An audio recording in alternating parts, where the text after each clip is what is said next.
anything you've been putting off. Maybe you say, someday I'll do that, or when I have more time. Whether the item is a big bucket list item or something smaller like going on a hike, now is the time to start your Say Yes list. And we have the perfect process to help you turn these items into reality. Join thousands of others with our free Say Yes list template at thesayyesexperience.com/list.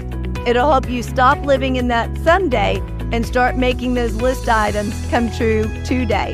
So download it now at thesayyesexperience.com/list. Welcome to the Say Yes Experience podcast, where we inspire you to get out of your comfort zone and into possibility. Our mission at the Say Yes Experience is to empower 10 million people to say yes. If you're new here, welcome. We're thrilled you're here. I'm Jessica Rector. I co-founded the Say Yes Experience with my then 9-year-old son Blaze, based off his idea to let's just say yes to things. I'm one of the top experts on burnout, and companies and conferences hire me to present on mental health, wellness, and burnout prevention. As a #1 best-selling author of 11 books, keynote speaker, and a burnout specialist, I've seen so much with our clients.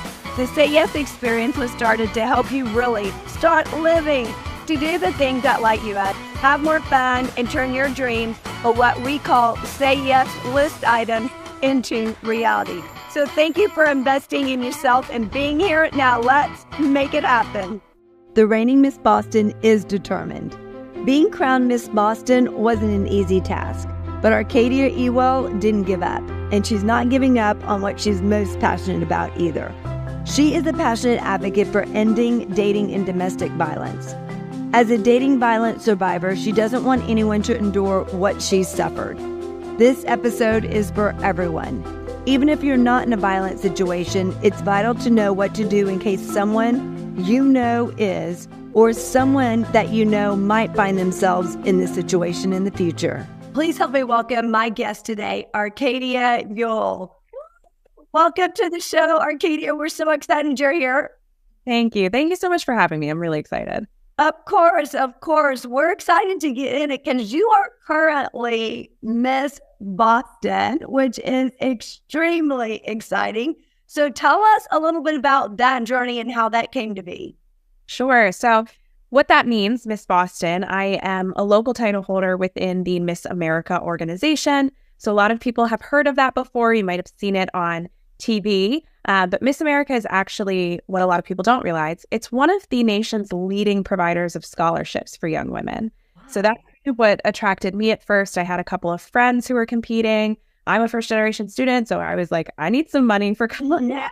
And I got involved very early in life. I was about 14 or 15. I started competing in the Miss America's Teen program and then competed for a long, long time. And eventually, I actually aged out of the program. So what that means basically is there was a limit. You could only be 24 years old to compete. I turned 24 and I was done. Yeah. Set eyes, made my way out, and then they raised the age to 25.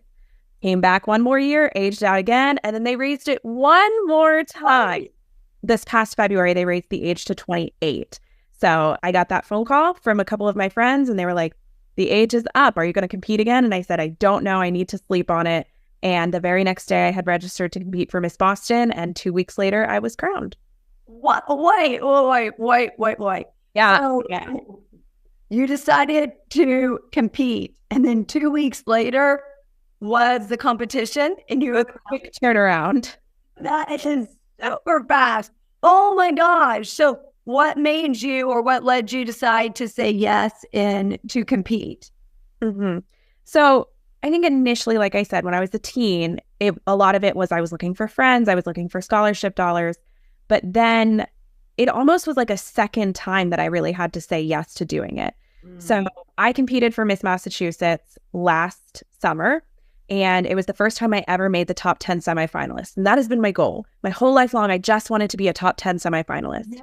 I did it last summer. I had my moment, and then thank you. And then I aged out, and I felt like I had my closure. I was done. I was ready to really move on with my life. And life went on. I'm also a PhD student outside of doing all this. So I was focusing on my dissertation. I was focusing on school. I was actually kind of signed up to become a volunteer within the organization and kind of be a mentor for other girls in the future. Like I was going, and it was very unexpected when they raised that age limit. Nobody saw it coming. And I just remember that night that I got those phone calls was probably the most frantic I've ever been in my entire life, because my phone is just ringing off the hook and I'm sitting almost like rocking back and forth, like, what am I going to do? And really kind of debating whether or not that was the right choice for me. And finally, I just kind of sat myself down. I'd always wanted to be Miss Boston. That was the local title that has just been my dream. Boston's obviously capital of Massachusetts. It's this historic city. It's an amazing opportunity. I didn't want to look back and say I could have gone after an opportunity and I chose not to. And so, yeah, it was a tight turnaround. It was a lot of work. It's been a lot of work since. It's been really hard balancing being a title holder and being a PhD student. But you only get so many opportunities in life to like seize opportunities and just soak for all they're worth.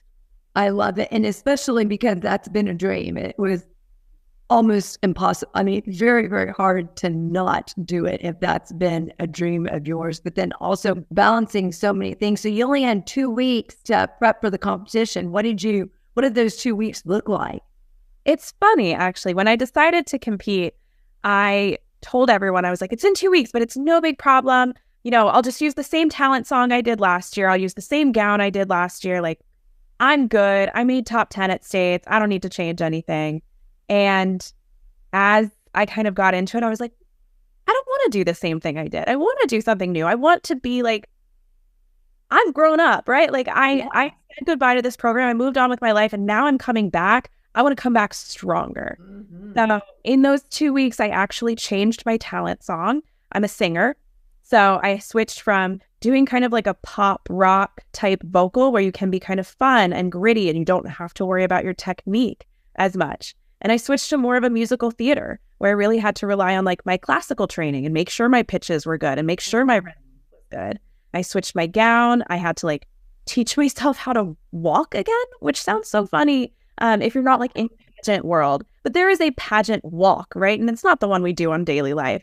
So you kind of have to just brush things off and get back in that phase of life that I didn't think I was going to be in again.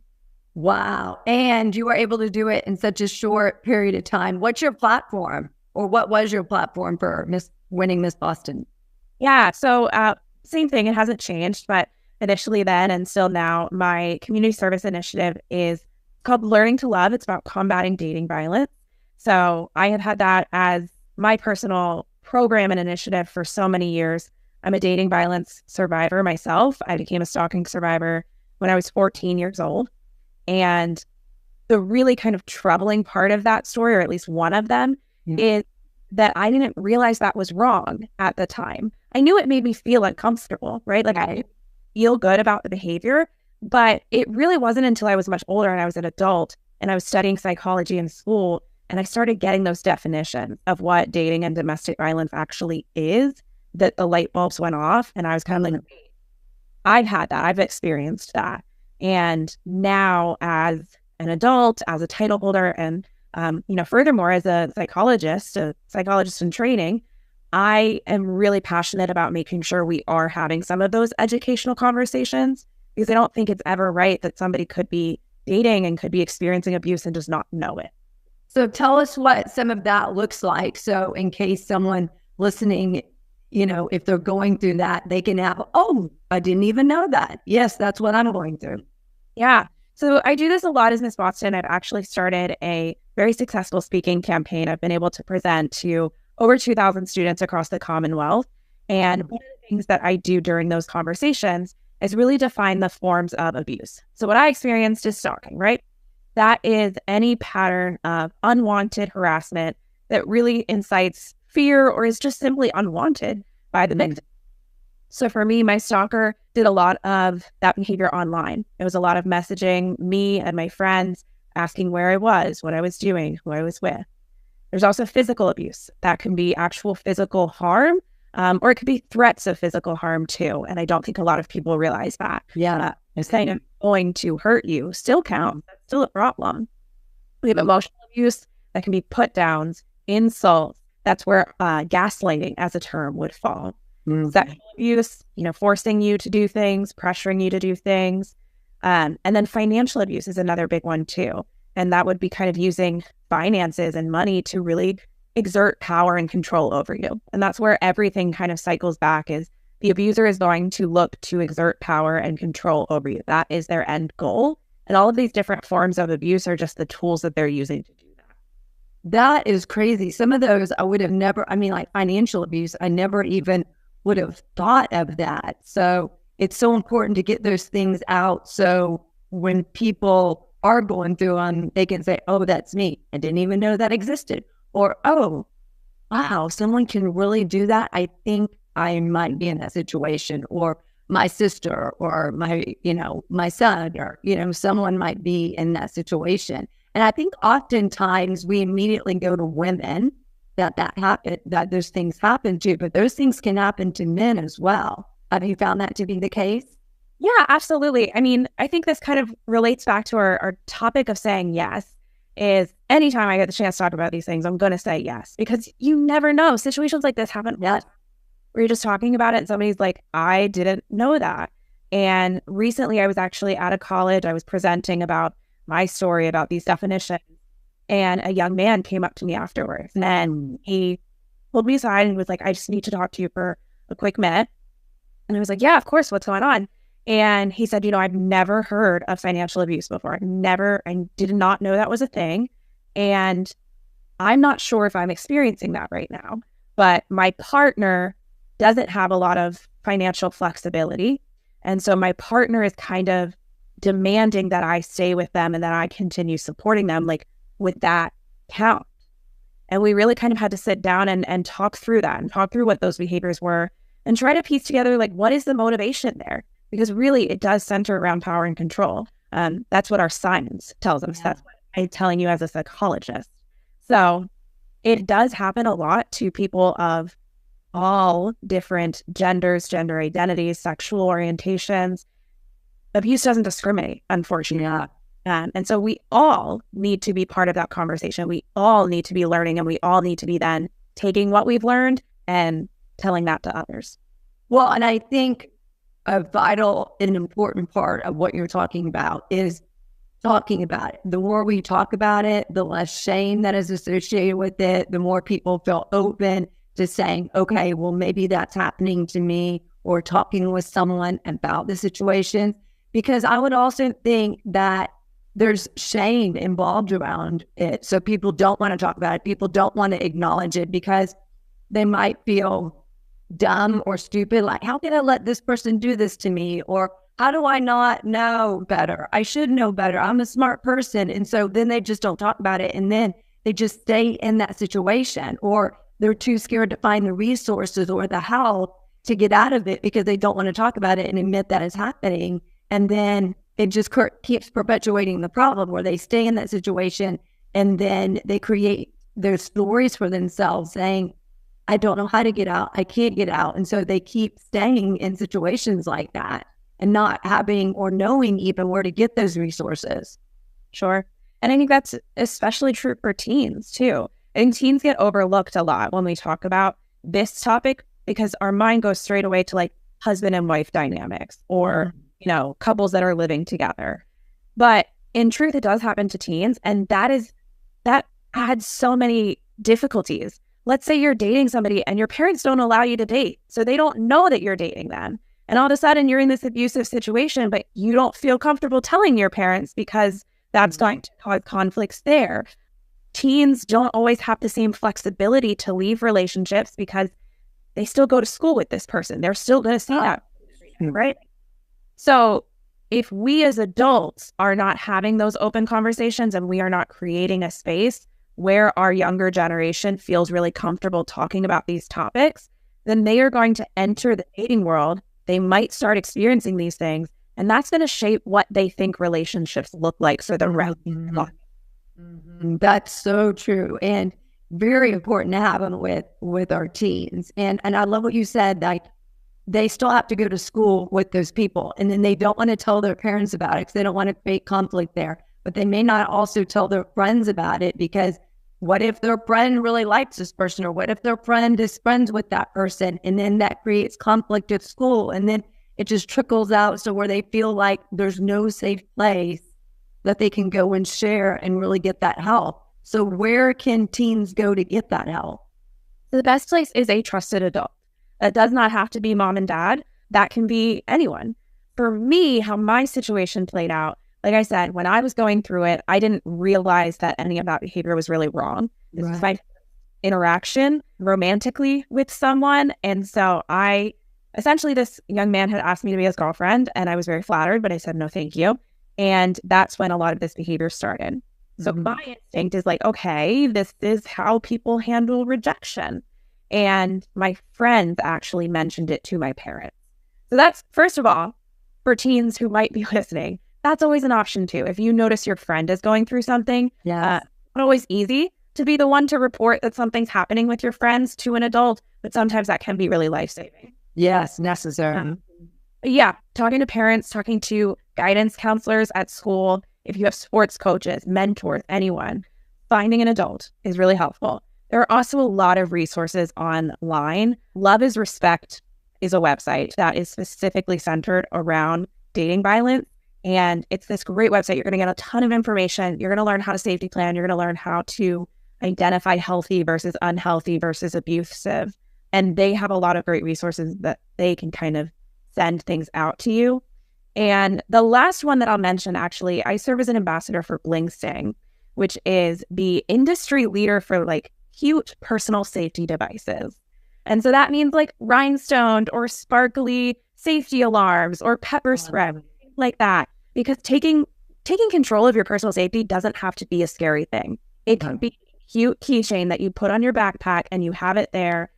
And the worst case scenario is that you never have to use it. And that's not a bad situation. The best case scenario is it gives you a little peace of mind and a little bit of safety when you're walking around. Right. So what is a safety plan? Great question. Do you want to start saying yes, but you just don't know where to start? And oftentimes when we don't know where to start, we just don't start. So we created an ebook just for you. We put together 101 ways to say yes. In this ebook, ideas big and small, things that only take a small amount of time, like 1 to 2 minutes. Whether you're saying yes to yourself, in your family, relationships, or pushing yourself lovingly outside of your comfort zone with adventures, it's all made to really help you become more of your rock star self. So you can get this ebook at thesayyesexperience.com/book, BOOK.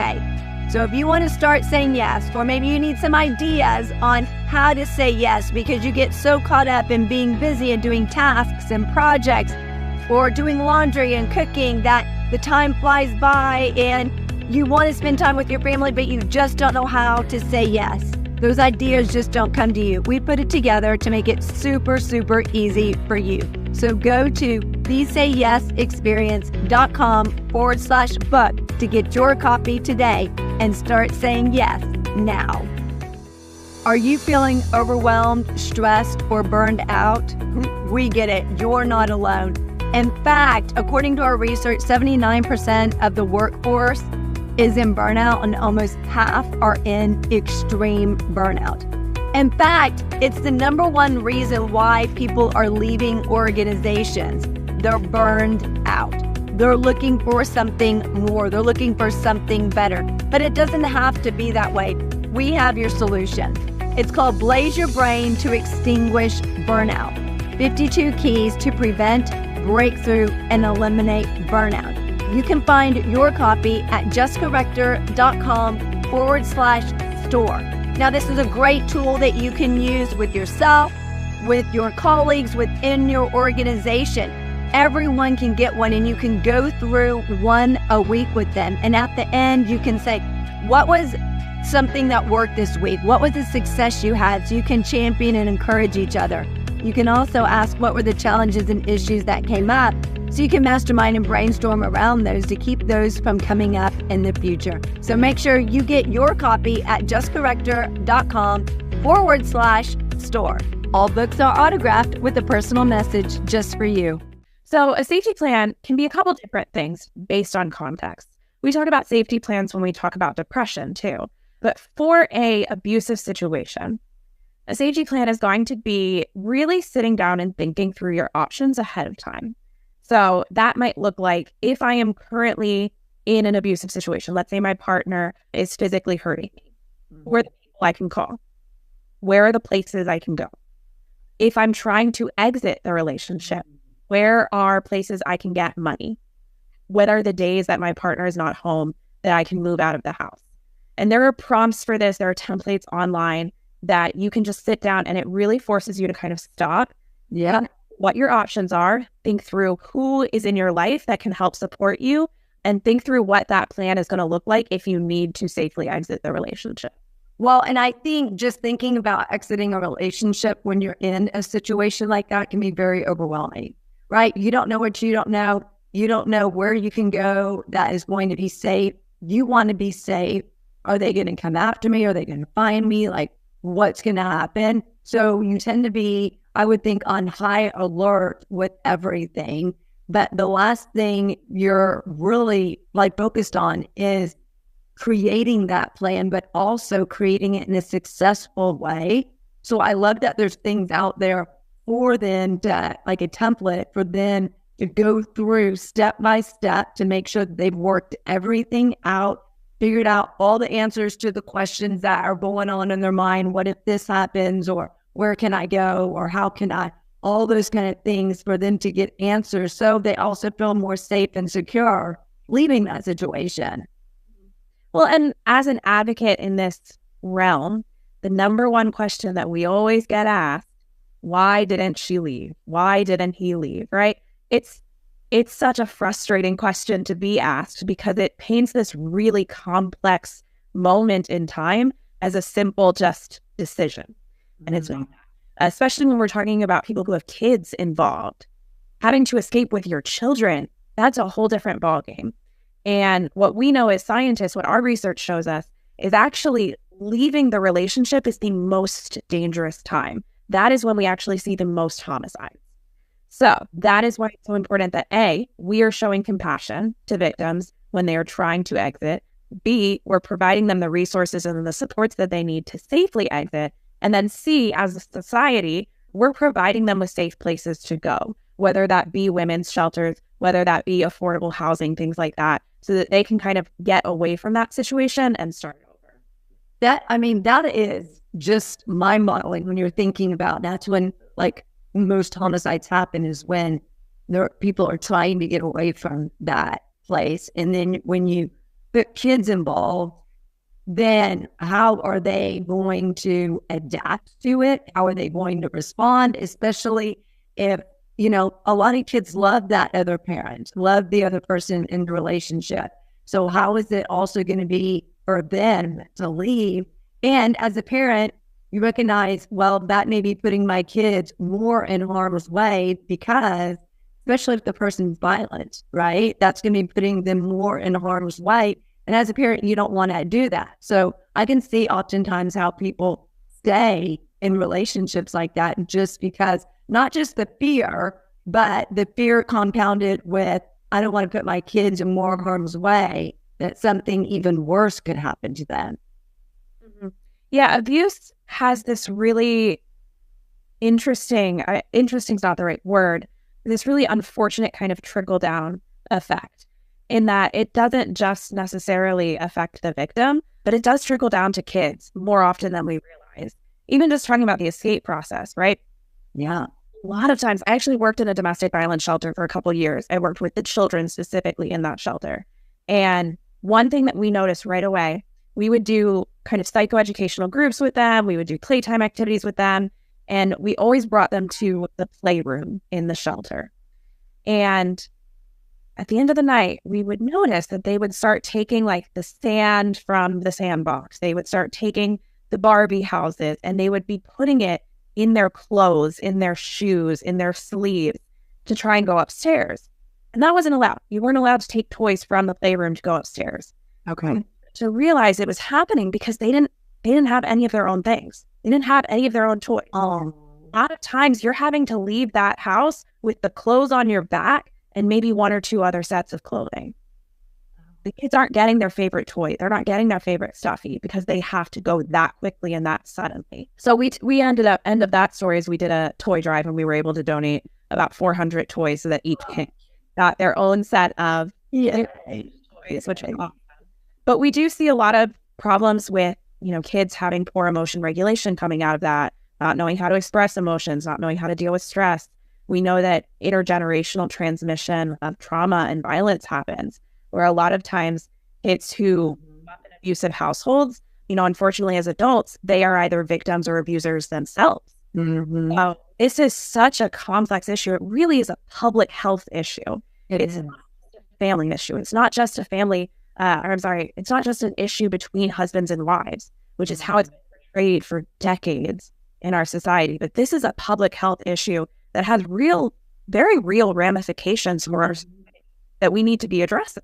Well, you gave me goosebumps because when you think of it, I'm very passionate. You gave me goosebumps because if you think of the impact that it has on kids just in that moment, if kids are not getting the help they need, like emotional, mental help that they need, how are they processing all that's been going on? Not just the abuse itself, but the aftermath of that, right? Of the long-term aftermath of the abuse, of leaving the situation, of living in, for example, a shelter, not having their favorite things, maybe living in fear or being in an environment where the parent they're with is living in fear, constantly on high alert, constantly looking over their shoulder. Like all those things may seem like just one, okay, well, you're constantly looking over your shoulder. The kids pick up on all those things and then they take that with them. So if they're in second grade, they take that with them in third grade. And then it starts impacting those stories that they tell themselves, their belief in themselves, their confidence, all those things, how they build relationships, how they communicate, all those things. And then they take that with them as they become adults.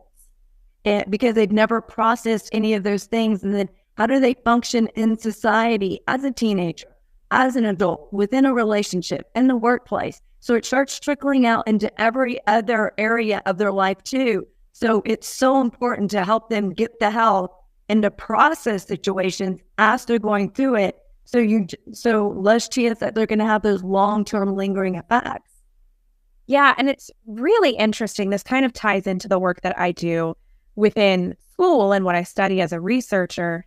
I look a lot at stress and how stress can be passed down. A lot of people don't realize that. But when we look at our stress hormones, things like cortisol, the way that our body reacts to that and regulates that can be passed down to our children. And so we have this phenomenon called biological predisposition to stress. And so essentially what it means is if you had really stressed out parents, genetically you might be more predisposed to be reactive to stress. And so I didn't know that. Really interesting, isn't it? And so you might face more negative side effects of that.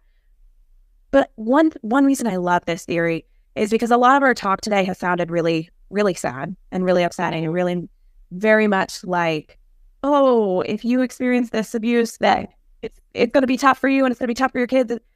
But what we see with biological predisposition is that those kids actually are really predisposed to benefit from interventions as well when we compare them to other children.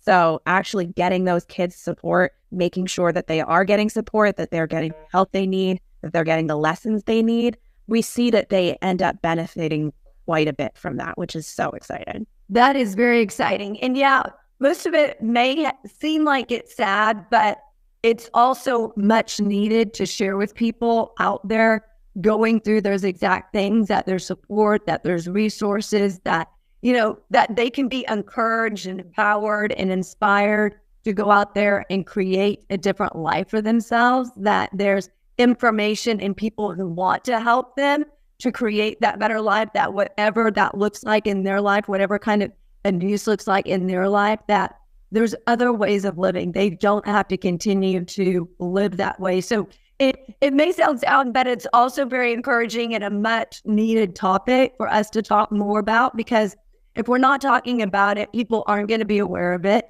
They're going to stay in the situation. And then what does that look like?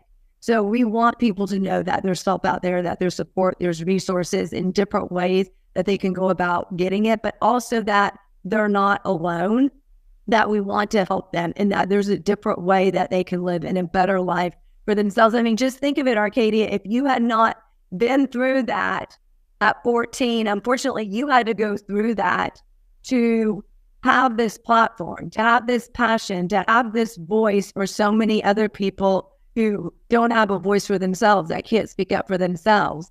And unfortunately, you went through that, but something really amazing and something great's going to come out of it, just like all those people who might be dealing with something similar in their life. There's something great and powerful that's going to come out of it once you process it and get to the other side.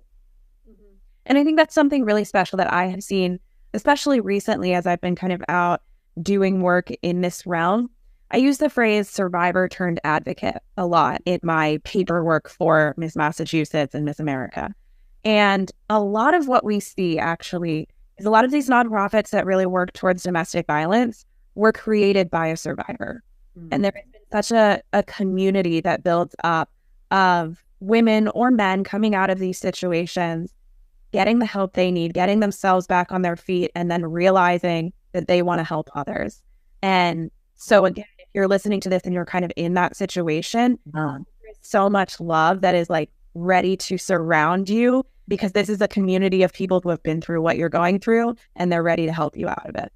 Yeah, and they're there to support you, because it takes a village to do something like this, especially when you're in situations like that. It's not something that you can do by yourself. Reach out. There's lots of people who want to help and lots of support. So tell us where people can reach out. And we're going to put all Arcadia's information and all these resources in the show notes as well, if you want to reach out to Arcadia, but also if you want to reach out to the resources. So if people are struggling with those things, just give us some, like, real quick, where they should go look to get that help. So whether it's creating that safety plan where they can find a template for that, or, you know, housing or anything like that, what could they start to Google and find? Yeah, so my two personal favorites, I mentioned Love is Respect earlier, which is definitely focused more on a younger generation, more on teen dating violence. There's also the National Network to End Domestic Violence, which is a great organization. Really, if you even just Google National Resource Domestic Violence, there's going to be a ton that pop up for you. Bling Sting is the company that I mentioned earlier. They sell those personal safety devices. If you want to get a safety alarm or pepper spray, or even just an emergency hammer to keep in your car, they have a lot of options for you. And that if you need to reach out to me, you can find me on Instagram at MissBoston.org, or through my own, which is Arcadia Ewell. And then I'm sure you can include my website and all of that good stuff too, but Arcadia Ewell is that. Yes, I love it. We'll include all that in the show notes. Thank you so much, Arcadia, for being here and for sharing all that information. What's up next for you? Oh, goodness. This is a very busy time of year for me. I just finished the third year of my PhD. So this summer I am launching dissertation research, and in about 1 month, I will be competing for the title of Miss Massachusetts, and hopefully the opportunity to get to do this on a bigger scale over the next year, compete for Miss America. Whoa.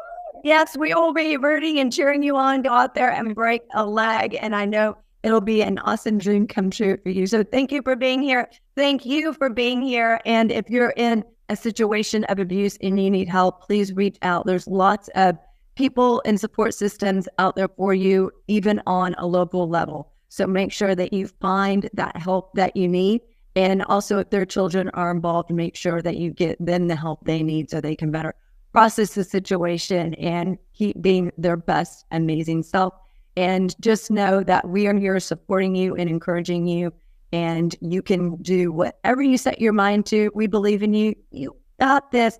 And if you want to go out and compete for any pageants and you're interested in more information about that as well, because that's always a fascinating topic, you can reach out to Arcadia on that too. So we'll see you next time. Have an awesome day. Bye-bye. Are you ready to move to your next level of rockstar greatness? CFO, Chief Fun Officer, #1 best-selling author, and keynote speaker Blaze Rector is ready to help you do that. At just 10 years old, he's already written 2 #1 best-selling books. Through the power of storytelling, he uses lessons learned and shares strategies, tips, tactics, and tools to inspire, empower, and motivate you to live a more amazing life. So if you're ready to do that in your own life, grab a copy of his #1 best-selling books at jessicarector.com/store. And when you order your copies, he will personally autograph them and write you a message on those books before shipping them out to you to really inspire and empower you in your life. These books are great for adults and kids alike. So if you're ready to move to your next level of rockstar greatness, make sure you grab your copy at jessicarector.com/store. Enjoy those amazing, empowering, transformational books. Did you know that the 2 biggest issues impacting the workforce are mental health and burnout? Well, we have your solution. The more that you feel burned out, the more it impacts your mental health. The more your mental health is impacted, the more it leads to burnout. So it's a vicious cycle that goes around and around, but it doesn't have to be that way. You can help them both if you're intentional and strategic with it.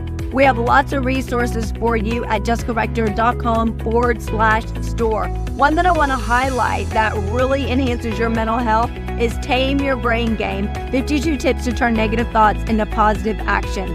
Now, research shows that 80% of your thoughts are negative.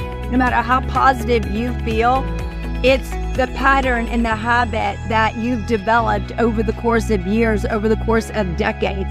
And that can often impact your life, how you show up, how you lead, how you communicate, how you engage, whether at work or at home. And then it also impacts a work environment. All you need is one NN or TT, negative Nancy or toxic Tim, to really impact that work environment. So if you are ready to enhance your mental health, get your copy of Tame Your Brain Game, 52 tips to turn negative thoughts into positive action today at jessicarector.com/store. All books are autographed with a personal message just for you.